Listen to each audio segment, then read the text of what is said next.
اس کا اپنا مجبورہ تھا، میری اپنی مجبوری، اور مجھے یہ بھی بتایا گیا تھا کہ بلکہ معلوم ہے کہ پرسوں یوم اقبال ہے، تو میں نے کہا چند اشعار اقبال کی نظر بھی کروں، اس کی روح سے معذرت کے ساتھ موجودہ حالات میں صرف چند اشعار، باقی مجھے فرمائشیں بہت ہیں لیکن میں کہاں تک سناؤں گا، کافی مشاعرہ گزر چکا ہے اور میں گزرنا نہیں چاہتا۔ ہاں جی، تو یہ جب خواتین کی حکومت آئے گی، آ رہی ہے انشاءاللہ، تو ان کے لیے کچھ اشعار ہیں انہی کی زبان سے، اقبال کی زمین میں، کہ ہر شوہر عیاش کو فی الفور سزا دو، ہر شوہر عیاش کو فی الفور سزا دو، جو دوسری شادی کرے دو اور کرا دو۔ ہر شوہر عیاش کو فی الفور سزا دو، جو دوسری شادی کرے دو اور کرا دو، اور دیکھو کہ وزیروں میں سند کس کی ہے جعلی، دیکھو کہ وزیروں میں سند کس کی ہے جعلی، اس جاہل مطلق کو تم استاد بنا دو، اس جاہل مطلق کو تم استاد بنا دو، اور ہو جائے خواتین و قوانین برابر، ہو جائیں خواتین و قوانین برابر، اس ملک میں تم ایسے قوانین بنا دو، اس ملک میں تم ایسے قوانین بنا دو، اور اڑ جائے جو محبوب کے دامن کی ہوا سے، اڑ جائے جو محبوب کے دامن کی ہوا سے، تم ایسے مسمی کو مسمات بنا دو، تم ایسے مسمی کو مسمات بنا دو، مزدور کی تنخواہ رجسٹر میں بڑھا دو، لکھنے ہیں 5.25 تو دینے ہیں 2.25، دینے ہیں 2.25۔ ایک جس کی شعر سنا گئے ہیں سہیل صاحب، میں اپنے بچوں کے نام، یعنی جو ابھی 58 کا شعر سنایا سورج مل نے، تو مجھے بھی اپنا وہ بچہ یاد آیا جو سن 58 میں پیدا ہوا تھا۔ اس وقت میں نے یہ غزل کہی، میں مبالغہ نہیں کر رہا ہوں، وہ 58 میں پیدا ہوا تھا، تو میں نے کہا چلو کچھ غزل سنا دیتا ہوں۔ کہا ہے کسی نے کیا، بہت لوگوں نے، مجھ پر صادق آتا ہے، ہر پڑھانے والے پر صادق آتا ہے، جس کے گھر میں بیٹا پیدا ہو میری بات یاد رکھے۔ رات ایک ٹیچر کے گھر لختے جگر پیدا ہوا، رات ایک ٹیچر کے گھر لختے جگر پیدا ہوا، وہاں بجائے شاد کامی شور و شر پیدا ہوا، اور ساتھ برخوردار کے روتا تھا اس کا باپ بھی،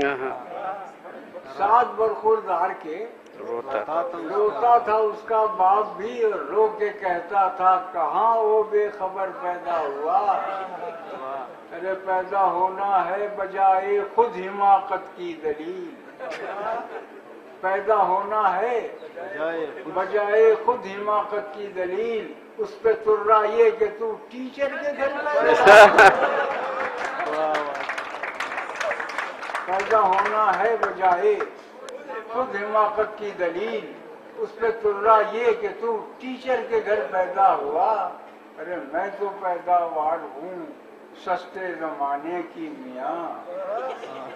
میں تو پیداوار ہوں سستے زمانے کی میاں،